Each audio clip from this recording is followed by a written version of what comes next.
I just want to quickly preface this by saying that this video has some content that might be a little bit triggering to people who are especially kind of like in the throes of this. I talk about my, what I was like experiencing while I was high, and some themes involve death, suicide, and just general like existentially harrowing content. So just be wary of that, and yeah, watch if you can, and I hope that you are doing well and enjoy.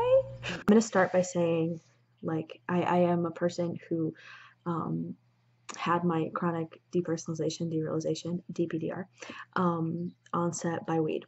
So yeah, so it was onset by weed, it was triggered by weed, but I will say that, like, through much reflection, and therapy, talking, etc., I dissociated as a kid. There were moments that I had like fleeting depersonalization. I've mentioned this in other videos. For example, I remember one example where it was really hot. I must have been like 6 or something. It was really, really hot, and I was at an arcade in Maine because we used to go vacation in Maine when I was a little kid, and I just started to feel like totally like out of my body, and I was like a little kid and really confused, and I was like, what is going on? This isn't me. I don't know what are these hands? And I felt really sick and really creepy and really like uncomfortable. But I came back, and so I had moments like that kind of throughout my childhood, and really when I was young. And then it happened a little bit when I got to adolescence, when I was like 12. And it happened in math class, and I remember feeling like, oh God, no, not this again. Like, this used to happen, and it makes me feel uncomfortable, and I don't want to feel it again. The teacher kept calling me, and she did call on me, but I came back, and it was good. But so I had things like that. I also did the maladaptive daydreaming thing that people talk about in this community. I did that, very hardcore. And yeah, so anyway, I will talk about my 2 experiences with weed. The first one I'll do sort of quickly. So I was 18 years old. It was October of my sophomore year of college, and I had just broken up with my horrible boyfriend. We talk now, and he's not so horrible, just as a disclaimer. But we were terrible. We were horrible to each other. We were horrible for each other. We were horrible in and of ourselves as individuals, as you often are when you're that age. And so we had broken up, and it was just bad. I was emotionally distraught. I was severely depressed or something. I don't know, but it got to the point where I wasn't eating. And that got to the point where I was so hungry and unable to keep food down. Or not that I was throwing it up, but I couldn't put food in. That my hair started falling out, and I couldn't sleep at night.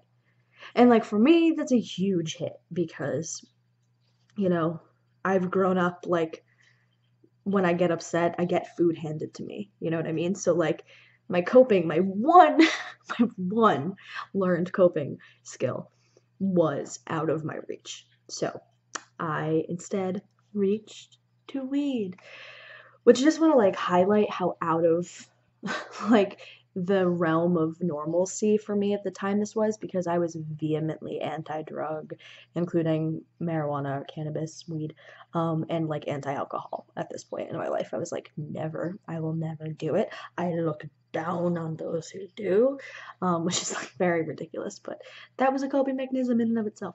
But anyway, so I was like, that's how desperate I was to feel better. So, I tell my friends, I'm like, I need to do this because I need to fucking eat. And they're like, yeah, you do. And so we go up to the top of this hill. There's a little conservatory, and my friend lights up his little bowl or whatever it is. And we pass it around. It's me and 3 others, one of which hasn't smoked before, just like me, and then my 2 other friends had. And at first, it was pretty good. I was laughing. It was fun. I was like, I get why people do this. And then suddenly, I just started falling asleep. I think, and I just like remember it was just kind of like, and I was like, what? What's going on? And then like I fell back and I was like, oh my God. And then like internally I was like, I'm drowning. I can't breathe. I can't breathe. And I was like, oh my God. I was like trying to like, I remember just feeling like I was screaming and I was like begging for someone to hear me. Like, there's something seriously wrong with me. Somebody, please, please, like, why isn't anybody doing anything? There's something wrong with me. And like, I kind of like came to eventually and I was like, I ran up. It felt like it was like a year, but I'm sure it was just like a sort of like a brief second that I was out. Because I didn't fall, but I felt myself about to fall. And then like as I was like, oh, and then I came back and then I ran to my friend and he's like 6'2" and I'm like 5'1" and I'm like hitting his chest a little bit and I'm like, I think I'm having a bad trip. And he's like, it's just weed. You can't have a bad trip with weed. And I'm like, oh, I'm broken. And like, I have to go back to my apartment. I have to go back to my dorm. Take me home. And it's just like, they're like, okay. Because they were like, what the fuck is this? Later, he thought he'd have to take me to the hospital. Boo hoo. Anyway, so they brought me back to my dorm, and I remember the way that I explained it at the time to myself was I'm falling asleep. So I need to stare at the street lights because if you stare at light when you're falling asleep, you stay awake. So I just kept looking at street lights and keeping myself awake. And for a long time after that, looking at streetlights was an immediate panic attack. But anyway, so I got back to my dorm, and I fell asleep, and I woke up a few hours later to pee. I didn't get the munchies, and I woke up and I felt depersonalized. But then, luckily, it kind of went away. It stayed for a little while, for a few weeks at least weeks. But I kept moving. I got this job, and I was like, I have to get over my ex-boyfriend, and I have to live well. Living well is the best revenge, etc. And so yeah, so I kind of like moved past it. It didn't feel great, but it wasn't like the overwhelming conscious experience at the time. And then like that semester, those 2 semesters happened that year of college, my sophomore year, and I got super like cool. Like I'm in college now and like I work at this cool place. I do these cool things and so I decided to live off campus over the summer and I would study abroad in Ireland. So I'm in my first apartment ever. And I'm one of my roommates is there and we're close friends at the time, but he kind of turned out to not be the best person. But so we're there, and one night he's like, this must be like May, so at this point I'm 19. And he's like, I'm gonna smoke weed. Do you want some? And I'm like, yeah, cause I'm cool now, and I know my limits. And so he lights up, and I take little, or two. Like, oh, I feel the smoke and that skunky smell. Like, I'm so chill. No, I'm not. And I just kind of settle into it. I'm listening to music, and then suddenly,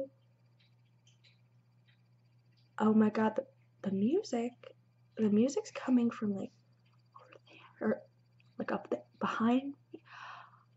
I'm dissociating. This is okay. All right.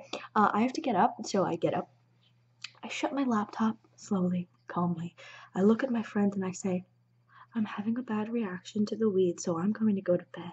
And he says, that's it? You're done? And I say, yeah, good night. So I go in my room. I get under my covers. It's totally dark in my room, my tiny closet of a room. And I say, okay, I know what's happening. I've lived through this before. All you need to do is fall asleep. That's it. And then you're fine. It's scary for a minute, but and you've lived it, just fall asleep. So I try. And then I realize I'm not tired. I'm not tired at all. I'm not fucking tired. So I'm like, okay, now you just have to calm down. And you can do this because this is a mental battle. And you can win it because you can. You can do this. You can fucking control your fucking thoughts. And so I put on my headphones and I'm listening to fun because at this point I love fun. I still love fun. And I had just seen them. I had seen them at Boston Calling, the very first Boston Calling. And I'm listening and I'm like, oh, I love this song. All the pretty girls on a Saturday night. What's going on? And I'm dissociating. I am about a million miles away from my body. My soul is somewhere in the void and the abyss. And the sound keeps just totally fading. I'm like, I can hear it now. I can't hear it at all. And it's just like on and on. I'm like, stop, just focus on the lyrics, just sing along with it. And my mouth is getting really, really dry. And I'm like, just stop, just think about how much fun you had at Boston Calling. It was so fun. You saw fun. You saw the National. You saw Marina and the fucking Diamonds. And my brain says, you thought that was fun? And I said, yeah. And it says, no, it was never fun, actually. Remember how you were alone. The first day, your friend was there, but then the second day, she left to go see Fall Out Boy. That didn't upset me. I told her she could do it. No, that's not what happened. You were walking through those crowds and you cried alone, feeling miserable and isolated and everything bad in a fucking porta potty. Those crowds made you anxious. And I'm like, no, I had a good time. I saw these bands that I like. You're lying. You have always been lying. There's no lying anymore. Are you ready? It's just like everything just fucking like, I don't even know. These things that didn't scare me ever, like, I'm talking bugs, okay? I've never been one to be afraid of bugs. And I'm not hallucinating, though my therapist does say that this was like psychosis light. And I say, don't say the fucking word around me. And I'm like, yeah, maybe it was, okay, but don't say that word. It was an extreme state, thank you. Okay. So all of a sudden I'm picturing like bugs, and they're scary. They're not just bugs. They're a threat to my fucking life. And then I'm seeing like, oh, like look at me. I'm traveling to Ireland, which I'm about to do in 2 weeks, and I'm on an airplane, and now the airplane is crashing. And now you're on the airplane that's crashing, and now you're watching the airplane crash full of everybody that you care about, and you're all gonna die. Oh, we're gonna talk about death now. Well, here's a fucking Grim Reaper figure staring you in the eyes, and you're looking into the void, and you know what the void is showing you? That there is no escape. That you are going to suffer. You can't escape it. There's just no way out. You want to kill yourself right now because you're in so much pain, but let me tell you something, says the void. If you die, it just hurts more because there are no distractions. There's nothing. You just have to fucking feel it. You boring bitch. Like, I can't feel my body, which I couldn't. And at this point, okay, this is horrifying. I'm saying this with a lot of levity. A, to maybe make it feel a little less scary for those watching. B, because it's how I cope. And C, because it's far and I've kind of processed it a little bit more. Maybe anyway. So, meanwhile, returning back to my experience, I'm at this point shivering, like my teeth are chattering, but like at the same time I'm sweating. Like I'm like, oh my god, like I'm like drenched in my own sweat, and my heart is like just fucking. I'm gonna die. I'm gonna have a heart attack. I'm like, coke can do that, can weed, and just like I can't feel my skin. Like I can't feel my body at all. So I start hitting myself, just like going like this, and I can't feel it. I'm like, where am I? Like, come back home. And it's just, I'm not. I'm not. And this happens, this continues, this cycle of misery and pain and existential horror carries on despite my best efforts to control it and feel optimistic and positive. For 3 hours. This is happening for 3 hours. It doesn't stop. I can't talk to my friend about this, okay?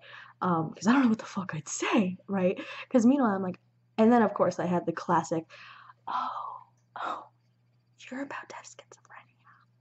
Where are the voices? Like that.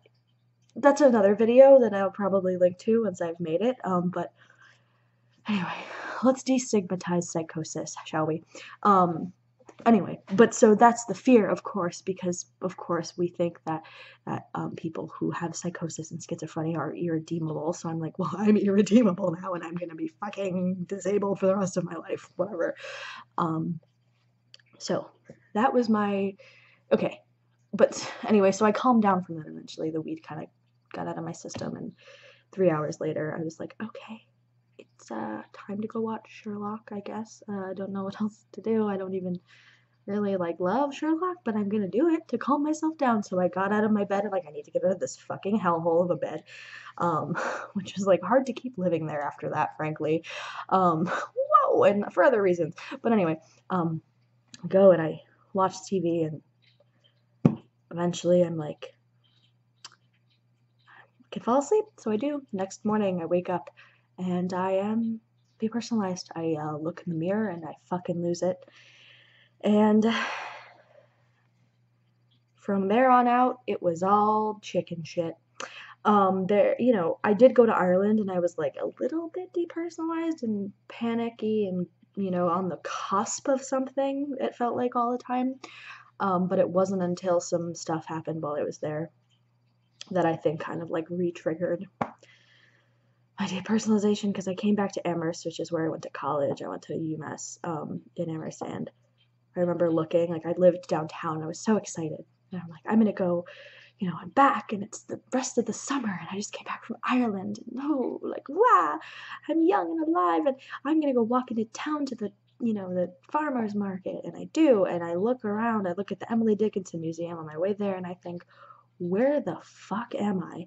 Because nothing makes sense. Everything is so, the color is gone. Things look weird, and it was just, yeah. So for my junior year of college, I was not well. Sometimes I wonder how I managed to not take a leave of absence or something. In truth, I should have maybe. But anyway, so that's my story, and this has been another 18-minute video. In fact, a few seconds longer than my last one, so I'm gonna wrap it up. Thank you if you watched this whole thing. But I am going to make a separate video about the more optimistic part of my story, which is how I have since recovered from the harrowing spiritual trauma of that time. Because it really, I've come to accept this term, it was spiritually traumatic. It was bad. But there is hope. I will end all my videos by saying this. There is hope, and you deserve to feel real again. Tell me about your story. Tell me what you thought of mine, if it connected to yours, if you felt like it made sense or anything. I just would love to hear from you. So, okay, take care. And remember, you deserve to feel real. I will scream it every day.